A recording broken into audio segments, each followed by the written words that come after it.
Hey there folks, Cody here, back with another beginner-friendly bluegrass guitar lesson. I attended bluegrass school at East Tennessee State University's Bluegrass and Old Time Country Music program. Back when I had some hair, learned on the dobro, the bass, the guitar, amongst other instruments, so I have a couple things to share with you. And in today's lesson, we are building bluegrass licks out of the position of C, or the C position, out of an old C chord, that open cowboy C chord. And what I have today is integrating a couple of blue notes into a building block lick here. That way you can start really building your runs out in the key of C. If you like my teaching style and you want the whole shebang, an 85 and growing lesson beginner bluegrass guitar course with on-screen tabs, nice and slow, huge library of bluegrass lessons to learn at your own pace, no subscription, check the link down below. But let's dig into this lick, all right? I'll also put a link to the tab, because I know that helps a lot of folks. Very, very important here, right hand technique, all right? I am going up, down on my picking pattern, starting on an up pick to make this happen. Now, why is this important in bluegrass music? Basically, because all of the hot licks you see everybody playing, they don't exist without that sort of approach. Up, down, up, down. There's going to be exceptions always, but for the most part, you can't be going... Okay, so grab your C chord, and the first bit is a down strum, and then to hit the first note of this lead lick, I'm going up pick on my B string, holding down on that first fret because I've got that C note already fingered there. So... Okay, now the important element of bluegrass music is that we need to sort of be conscious of the idea that we need to let our strings ring out, okay? So this movement here is very special, and you're not gonna get this right the first time, so don't get frustrated. Okay, so listen to the fullness of that chord as it rings out over the lick.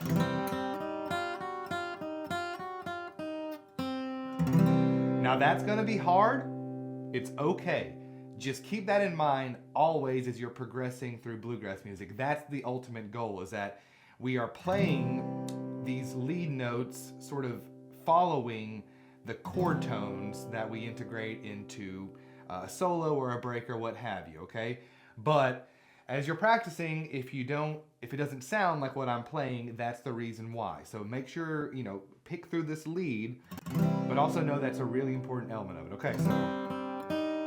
Okay, you're stretching here with your pinky to the 4th fret of your B string.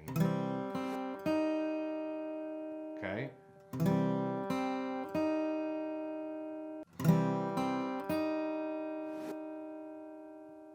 Again, all that's ringing out.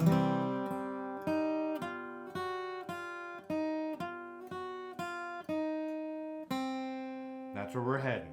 Okay, so first B string, then the 4th fret, 1st fret on our high E string, 2nd fret, 1st fret, 4th fret B string, back to the 1st fret high E string, 2nd fret high E string, 1st fret high E string, 4th fret, that's our special blue note, and then we're finishing off on the 1st fret of our that root note there on the B string, okay?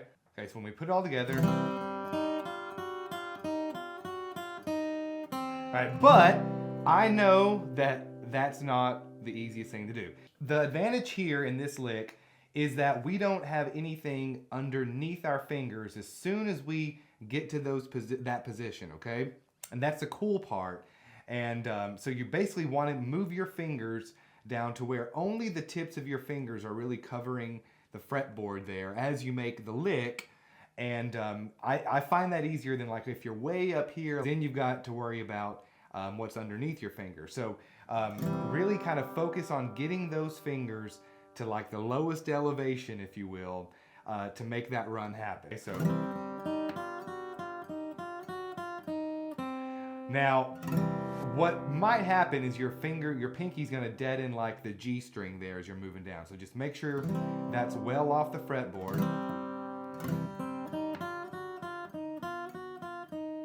And it's kind of anticipating that first note, okay? But let's say you want to add on to this lick, all right? Anytime in bluegrass that you're practicing a lick, I recommend ending it with the, run, the classic run that is in the same position, all right? So in this case, it's the C run, which I taught in another lesson that I'll link down below. If you found all this useful and you'd like to keep learning with me with on-screen tabs, again, check the link in the description for a full course/membership. I don't know. I hear that it's like the best thing that's happened to bluegrass music since the banjo, but who knows.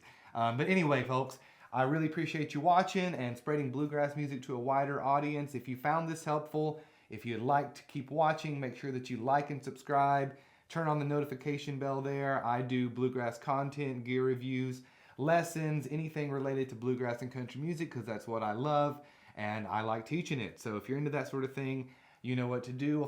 We'll see you on the next one. Bye-bye.